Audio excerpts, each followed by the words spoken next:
우리가 살고 있는 세상은 느낌이 충만한 세상입니다. 그리고 그 느낌에 굉장히 충실한 세상입니다. 그래서 대부분 느낌대로 살려고 하는 경향이 좀 많습니다. 옳지 않은데도 불구하고 느낌이 있으면 하려고 하고요, 옳은데도 불구하고 느낌이 없으면 하지 않으려고 하는 모습을 우리가 볼 수가 있습니다. 느낌이 우리 인생에 꼭 필요한 중요한 윤활유와 같은 역할을 하는 것은 맞지만 느낌으로만 우리의 인생이 온전히 세워질 수 없고 우리가 하나님의 말씀에 순종하며 살아갈 수는 없다 하는 것입니다. 우리가 제자라면 하나님께 순종하고 싶은 마음이 느껴지지 않더라도 순종할 필요가 있습니다. 느낌이 오지 않더라도 우리는 순종할 수 있어야 합니다. 하나님께 순종하고자 하는 자발성이 없더라도 순종할 때 여러분 우리의 느낌이 마침내 행동을 따라오고 또 순종할 때 느낌의 행동과 조화를 이루게 된다는 것입니다. 오늘 말씀을 보면 예수님이 두 아들의 비유를 하고 계시는데요, 어떤 사람이 맏아들에게 얘 오늘 포도원에 가서 일 좀 해라. 그러자 아들이 예 아버지 가겠습니다 이렇게 대답을 했습니다. 가지 않았습니다. 아버지가 이번엔 둘째 아들에게 이야기를 합니다. 아들아 오늘 포도원에 가서 일 좀 해라 이렇게 얘기했을 때 아들의 기분이 좀 언짢은 듯이 왜요? 제가 왜요? 저는 싫어요 이렇게 대답을 하죠. 자, 하지만 뉘우치고 가서 일을 했다 하는 겁니다. 여기에서 예수님이 질문을 하십니다. 이 둘 중에 누가 아버지의 뜻대로 행했느냐 이렇게 묻습니다. 그때 거기에 있었던 많은 사람들이 이구동성으로 이야기하죠. 둘째 아들입니다. 그렇습니다. 여러분, 둘째 아들이 아버지의 뜻대로 행했습니다. 싫다고 했는데 어찌 보면 이러한 대답은 굉장히 솔직한 대답이라는 거죠. 귀찮을 수 있습니다. 힘들 수 있어요. 바쁠 수 있습니다. 또 약속이 있을 수도 있고 또 기분이 좋지 않을 수도 있습니다. 어떤 이유가 됐던 이 아들의 대답은 솔직했던 것 같습니다. 하지만 그는 결국 포도원에 가서 맡겨주신 일을 했습니다. 그 이유가 뭘까요? 처음에는 나를 생각했다가 나중에는 아버지를 떠올렸기 때문에 그렇습니다. 처음에 싫다고 대답한 것은 나 때문입니다. 내가 귀찮잖아요. 내가 힘들잖아요. 내가 땀 흘리는 게 싫을 수 있고 내가 바쁠 수도 있어요. 그래서 일단 나의 기준에서 나는 싫다고 대답을 하는 겁니다. 하지만 그는 이내 아버지를 떠올렸습니다. 내가 거절했을 때 아버지가 얼마나 서운하셨을까? 아버지가 그래도 아들이라고 믿고 나한테 맡긴 것 같은데 내가 너무 쉽게 거절한 거 아니야? 이렇게 생각하면서 다시 한 번 더 자신의 생각을 고치기 시작을 했고 좀 바빠도 좀 힘들어도 좀 귀찮아도 그래도 아버지의 뜻을 따라야 되겠다 생각을 한 것 같습니다. 비록 나는 지금 피곤하지만 그렇게 할 기분이 아니지만 그래도 아버지의 짐을 덜어드리고 이것이 아버지를 기쁘게 해드리는 것이니까 나는 해야 되겠다 생각한 겁니다. 그러면 첫째 아들은 어떻습니까? 첫째 아들도 아버지에 대한 생각은 있었어요. 아버지의 말이니까 당연히 순종해야 되겠다고 생각했습니다. 그러니까 군말하지 않고 가겠다라고 한 거예요. 근데 왜 가지 않았을까요? 처음에는 아버지를 생각하다가 나중에는 점차적으로 자기를 생각했기 때문에 그렇습니다. 나중에 생각해 보니까 좀 귀찮은 거죠. 힘든 거죠. 안 가도 되겠다 싶은 거죠. 내가 꼭 안 해도 누가 하겠지. 내가 안 하면 둘째가 하면 되지 뭐. 이런 생각 가질 수 있었다고 생각합니다. 그리고 또 아버지가 시키면 시키는 대로 하는 소 같은 내 모습이 싫었을 수도 있어요. 그래서 이 아들은 어찌됐거나 가겠다고 대답을 하고 난 다음에 가지 않게 되어집니다. 자, 첫째 아들도 아버지를 생각했습니다. 하지만 결국 자기 자신을 더 생각하게 됐어요. 이것은 영적으로도 마찬가지입니다. 우리가 하나님 아버지의 뜻대로 산다는 것은 결국 아버지를 생각하고 또 아버지의 말씀에 순종하는 것입니다. 나를 생각하는 것으로 끝나면 우리는 아버지의 말씀에 절대로 순종할 수가 없습니다. 처음에는 나를 생각하더라도 결국은 아버지를 생각해야 하고 또 아버지를 사랑하는 마음으로 그 일을 하는 것입니다. 그래서 다시 말씀을 드리고 싶습니다. 우리가 제자라면 하나님께 순종하고 싶은 마음이 느껴지지 않더라도 우리는 순종할 필요가 있습니다. 하나님께 순종하고자 하는 자발성이 없더라도 순종할 때 우리의 느낌이 따라오고 또 우리의 느낌과 감정이 이 순종하는 행동과 함께 아주 조화를 이루는 것을 우리가 경험하게 될 거라는 것이죠. 우리 주변에는 느낌을 믿음으로 오해하는 분들이 간혹 계십니다. 하지만 믿음은 느낌이 아닙니다. 느낌적인 요소가 믿음에 있기는 하지만 여러분, 믿음은 느낌이 아니에요. 느낌은 지극히 주관적인 것입니다. 여러분, 믿음은 느낌처럼 애매한 게 아니라는 겁니다. 불확실한 게 아니에요. 오히려 더 확실한 겁니다. 믿음은 강력한 증거입니다. 보일 듯 말 듯한 게 믿음이 아니에요. 믿음은 확실하게 보는 겁니다. 그게 믿음이에요. 우리가 잘 아는 히브리서 11장 1절 말씀을 같이 한번 읽겠습니다. 믿음은 바라는 것들의 실상이요 보이지 않는 것들의 증거니. 아멘. 그렇죠. 바라는 것들의 실상입니다. 실제 상이라고요. 보지 않는 것들의 증거입니다. 보이지 않는 것들의 증거입니다. 증거. 믿음은 절대 애매한 것들이 아닙니다. 그냥 느낌적인 것이 아니라는 거예요. 확실한 것입니다. 증거예요. 하지만 오늘날 많은 크리스찬들이 이러한 믿음을 가지고 있습니다. 그래서 느낌이 충만할 때는 열심히 하다가 느낌이 없어지면 무력해지는 겁니다. 그래서 야고보 사도는 행함을 더 강조했습니다. 행함으로 이 느낌이 좀 따라오는 삶을 살아라. 느낌대로만 살려고 하지 말고, 느낌대로만 행동하려 하지 말고, 뭔가 옳은 일, 맞는 일, 진리의 말씀을 붙들고 그것을 행했을 때 느낌이 좀 따라오는 삶. 그래서 믿음에 대한 오해들이 좀 사라지는 그런 삶을 살도록 이 야고보 사도는 우리에게 말씀을 해주고 있습니다. 야고보서 2장 14절에서 17절 말씀을 같이 한번 보겠습니다. 우리 같이 한번 보겠습니다. 내 형제들아, 만일 사람이 믿음이 있노라 하고 행함이 없으면 무슨 유익이 있으리요? 그 믿음이 능히 자기를 구원하겠느냐? 만일 형제나 자매가 헐벗고 일용할 양식이 없는데 너희 중에 누구든지 그에게 이르되 평안히 가라, 덥게 하라, 배부르게 하라 하며 그 몸에 쓸 것을 주지 아니하면 무슨 유익이 있으리요? 이와 같이 행함이 없는 믿음은 그 자체가 죽은 것이라. 아멘. 형제나 자매가 헐벗고 일용할 양식이 없는데 그냥 말로만 평안히 가라, 네 마음이 좀 평안했으면 좋겠다, 그리고 따뜻하게 입어라, 추우니까, 배고프면 야 밥이라도 뭐 좀 먹고 다녀라, 그러다 속 버린다, 아무것도 주지 않으면서 이렇게 말하면 뭐 하냐는 거예요. 입을 것이 없어서 추운 거거든요. 먹을 것이 없어서 배가 고픈 거잖아요. 그냥 말로만 따뜻하게 입고 다녀라, 좀 먹고 다녀라, 이렇게 말하는 건 아무짝에 쓸모가 없다는 거예요. 자, 말만 하면 여러분 그거는 믿는 것도 뭐도 아니라는 겁니다. 실질적으로 줘야 한다는 거예요. 그게 믿음이라는 겁니다. 여러분, 말만 하는 건 우리 애들도 하는 겁니다. 행동으로 보이지 않으면 믿는지 사랑하는지 아무도 모릅니다. 그래서 이런 행함이 없는 믿음은 그 자체가 죽은 것이다, 이렇게 단호하게 강력하게 얘기합니다. 이렇게 강력하게 얘기할 정도로 이게 중요하다는 그런 이야기입니다. 어떻게 해서든 여러분, 믿는 것과 사랑하는 것은 행동으로 나타나야 한다는 것입니다. 여러분, 제자는 하나님께 순종하고픈 마음이 들지 않을 때도 순종하도록 부름을 받은 사람들입니다. 우리는 모두 성도입니다. 하지만 제자입니까? 제가 성도인 것은 여러분에게 확실하게 말씀을 드리고 싶습니다. 근데 제자인지는 제가 뭐라고 말할 수 없어요. 어떤 차이냐면 오늘 말씀에 나오는 큰 아들과 작은 아들의 차이예요.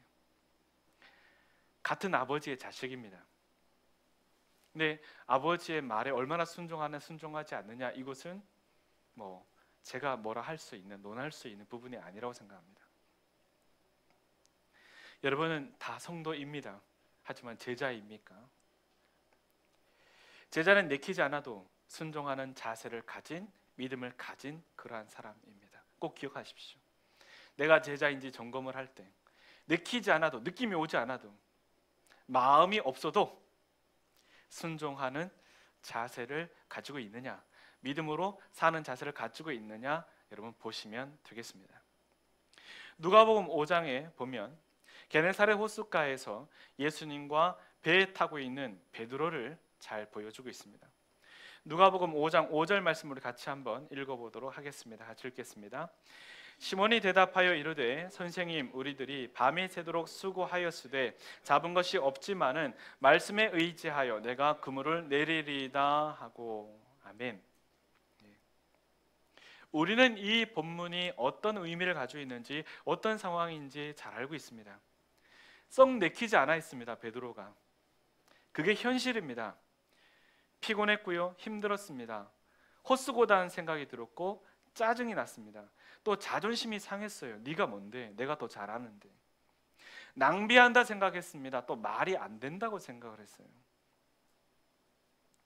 충분히 우리는 그렇게 말할 수 있고 또 그렇게 생각할 수 있습니다. 그런데요, 말씀에서 베드로가 뭐라 합니까? 밤이 새도록 수고하였으되 잡은 것이 없지만은 말씀에 의지하여서 내가 그물을 내리겠습니다. 이렇게 말씀하고 있습니다. 제자는 순종하고픈 마음이 없지만, 또 그럴 상황이 아니지만 순종하도록 부름을 받은 존재입니다. 여러분, 언제부터 여러분이 환경에 따라 믿음을 가졌습니까? 여러분이 언제부터 상황에 따라 믿음을 가졌습니까? 우리가 예수 그리스도를 믿는 데는 그 어떤 조건도, 그 어떤 페이도 지불한 게 없지 않습니까? 맞아요? 오직 은혜로 우리는 예수 그리스도를 믿었고 구원을 얻은 존재가 되었습니다. 여러분, 제자입니까? 제자는 말만 하는 존재가 아닙니다. 행동하는 존재예요. 오늘 말씀의 배경이 있습니다. 예수님이 성전에서 말씀을 전하고 있을 때에 대제사장과 장로들이 찾아와서 시비를 겁니다. 무슨 권위로 이렇게 사역하고 있느냐?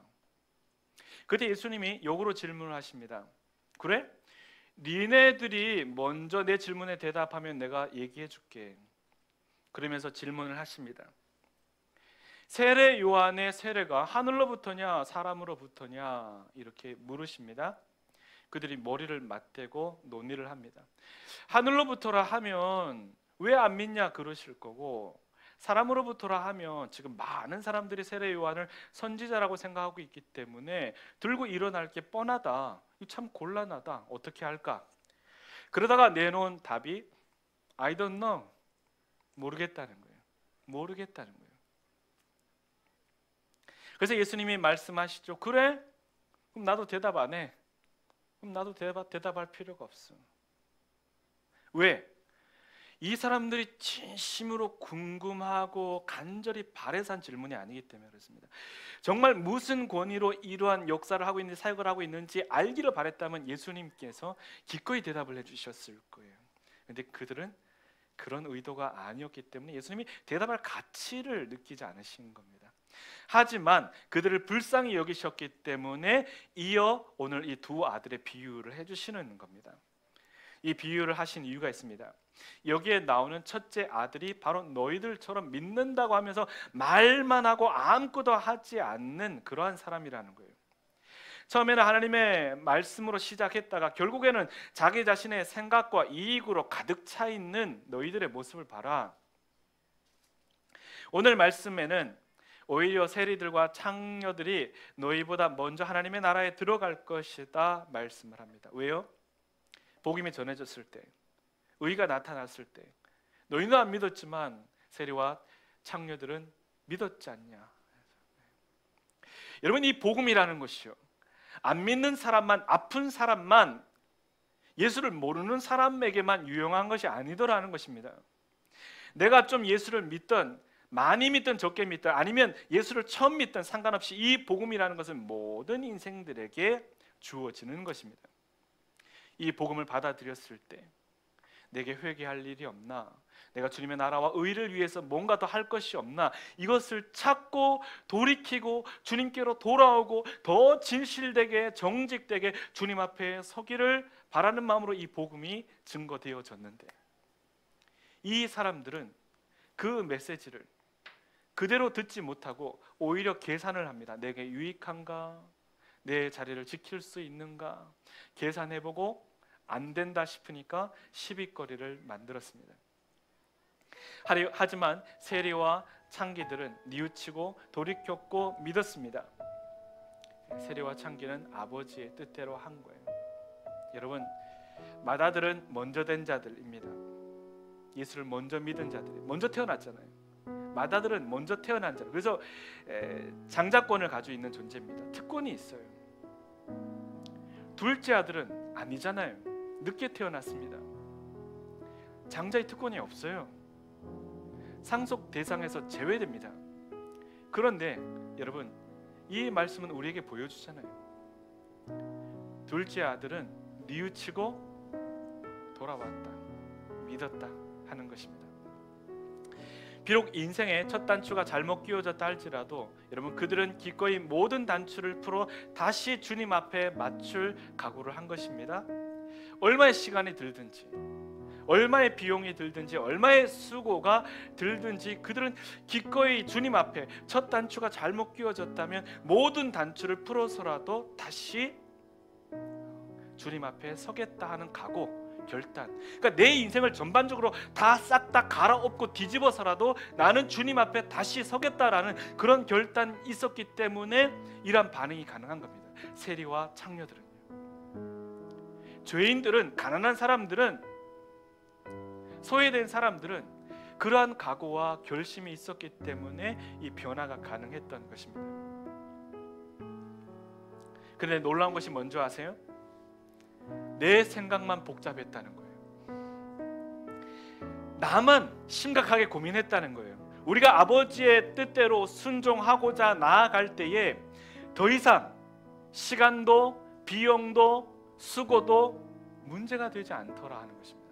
이게 여러분 은혜입니다. 참 놀라운 것인데, 내가 주님의 말씀에 순종하기 전까지는 얼마나 골치 아픈지 몰라요. 계산을 해봐도 답이 안 나오고, 이게 얼마의 시간이 들지, 얼마의 수고를 해야 될지 도무지 알 수 없을 때에 우리는 주저주저합니다. 내 인생을 전반적으로 갈아엎는다고? 그게 가능이나 해? 그게 얼마나 아픈 일인데, 힘든 일인데, 여러분, 우리는 주저주저 할 수 있잖아요. 그러나 그것은 나의 생각이라는 거예요. 나만 심각하게 복잡하게 고민했다는 겁니다. 우리가 기꺼이 주님 앞에 우리의 인생의 전반적인 걸 다 맡겨드리고 첫 단추부터 다시 새롭게 끼우고자 할 때에 여러분, 주님께서는 기꺼이 우리의 비용도, 우리의 시간도, 우리의 수고도 다 도우시더라. 주님 손에서 해결하시더라는 겁니다. 이러한 믿음이 필요합니다. 그렇습니다. 밤이 새도록 수고하였으되 잡은 것이 없지만은 말씀에 의지하여, 말씀에 순종하여 내가 지금 그물을 내립니다. 나 그물 내리고 있습니다. 나 그물 내릴 겁니다. 이렇게 순종하는 것입니다. 제자는요, 순종하고픈 마음이 없어도, 느낌이 오지 않아도, 상황이 그렇지 않아도 순종하도록 부름을 받은 존재들입니다. 그러므로 제자는 아버지의 뜻대로 행동하는 사람입니다. 더 이상 여러분의 애매한 느낌이나 감정이 여러분을 지배하도록 두지 마십시오. 여러분의 감정이나 느낌도 충분히 소중한 것이지만 그것 때문에 하나님의 뜻에 순종하지 못한다면 여러분, 기꺼이 그것을 내려놓았으면 좋겠습니다. 나를 생각해도 좋아요. 내 형편, 내 가정, 내 환경, 내 물질 다 좋습니다. 나를 생각하는 거 그럴 수 있습니다. 하지만 마지막은 항상 우리 하나님 아버지를 기억하는 인생들이 되십시오. 우리는 지금 싫다고 말할 수 있고, 힘들다 말할 수 있습니다. 불가능하다 말할 수 있어요. 시간이 없다 말할 수 있습니다. 그러나 우리가 마지막에 주님께 우리의 생각을 맡겨드릴 때 또 아버지를 생각할 때 우리는 기꺼이 행할 수 있습니다. 지금까지 믿음으로 사는 일을 주저주저했다면 이제는 내 생각, 내 형편, 내 감정 잠시 내려놓고 말씀대로 행하는 여러분들이 되시기를 바랍니다. 제자는 행동하는 존재입니다. 여러분 꼭 믿으십시오. 말만 하는 존재는 제자 아니라는 겁니다. 제자쯤 되려면 행동해야 한다는 겁니다. 행동할 수 있어야 된다는 겁니다. 어떤 상황에서도 말씀으로 행동하는 여러분이 되시기를 주님의 이름으로 축원합니다.